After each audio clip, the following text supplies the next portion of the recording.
নমস্কাৰ বন্ধু বান্ধৱীসকল, আজিৰ ভিডিঅ'টোত মই বাইজাম চিৰাপৰ বিষয়ে আলোচনা কৰিম। এই বাইজাম চিৰাপটো কি কামত ব্যৱহাৰ কৰা হয়, ইয়াতে কি কম্পজিশ্যন আছে, ইয়াৰ মূল্য কিমান, ইয়াৰ ড'জ আৰু ইয়াৰ কোম্পানীটোৰ নাম কি, এই চিৰাপটো ব্যৱহাৰ কৰাৰ পিছত আপোনাৰ কি অসুবিধা হ'ব পাৰে, আদিৰ বিষয়ে ভিডিঅ'টোত আলোচনা কৰিম। তো বন্ধু বান্ধৱীসকল, আপোনালোকে ভিডিঅ'টো স্কিপ নকৰাকৈ আৰম্ভণিৰ পৰা শেষলৈকে চাব। বন্ধুসকল, বাইজাম চিৰাপটো 200 ml পেক হয় আৰু ইয়াৰ কোম্পানীটোৰ নাম হ'ল জাইডাছ ফাৰ্মাচিউটিকেল প্ৰাইভেট লিমিটেড।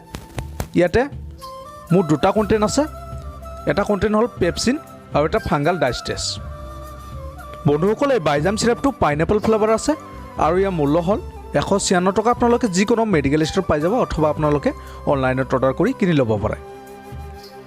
বন্ধুসকল, ইয়াতে ফাংগাল ডাইষ্টেছ আছে 50 mg আৰু পেপচিন আছে 10 mg। বন্ধুসকল, ভিডিঅ'টো আৰম্ভ কৰাৰ আগতে এটা অনুৰোধ জনাওঁ, যদিহে আপুনি এতিয়ালৈকে আমাৰ চেনেলটো ছাবস্ক্ৰাইব কৰা নাই, আপোনালোকে প্লিজ ছাবস্ক্ৰাইব কৰি দিব আৰু কাষত থকা বেল আইকনটো প্ৰেছ কৰি দিব। বন্ধুসকল, এই চিৰাপটো সাধাৰণতে শৰীৰত হোৱা যিকোনো ধৰণৰ এচিড নিৰাময় কৰাৰ কাৰণে ব্যৱহাৰ কৰা হয়। পেটত হোৱা গেছ, বৰ্থজম, পেট ফুলি উঠা সমস্যা, গেষ্ট্ৰিকৰ সমস্যা, গেষ্ট্ৰিক আলচাৰ আদি বেমাৰত এই চিৰাপটো ব্যৱহাৰ কৰা হয়। বন্ধুসকল, বাইজাম চিৰাপটোৰ ৰিজাল্ট অতি বেছি। যদি কোনো লোকৰ অতিৰিক্ত গেছৰ ফলত মূৰ ঘূৰায়, পেট বিষায়, পেট ফুলি উঠে, খাদ্য ভালদৰে হজম নহয়, বদ হজম হয়, এনেকুৱা কণ্ডিশ্যনত এই বাইজাম চিৰাপটো ব্যৱহাৰ কৰা হয়। বন্ধুসকল, যদি কোনো লোকৰ বুকুত জ্বলন ভাৱ হয়, তলপেটত বিষায়, এচিডিটি হয় আদি এনেকুৱা ধৰণৰ যিকোনো ধৰণৰ কণ্ডিশ্যনত আপোনালোকে বাইজাম চিৰাপটো ব্যৱহাৰ কৰিব পাৰে। বন্ধুসকল, যদি কোনো লোকৰ হাৰ্টবাৰ্ণৰ সমস্যা হয়, যাৰ ফলত পায়খানা ক্লিয়াৰ নহয়, এনেকুৱা কণ্ডিশ্যনত আপোনালোকে এই চিৰাপটো ব্যৱহাৰ কৰিব পাৰে। বন্ধুসকল, এই চিৰাপটো ব্যৱহাৰ কৰাৰ আগতে আপোনালোকে সদায় ডক্টৰৰ পৰামৰ্শ ল'ব। ডক্টৰৰ পৰামৰ্শ নোহোৱাকৈ আপোনালোকে কোনো ধৰণৰ মেডিচিন ব্যৱহাৰ নকৰিব।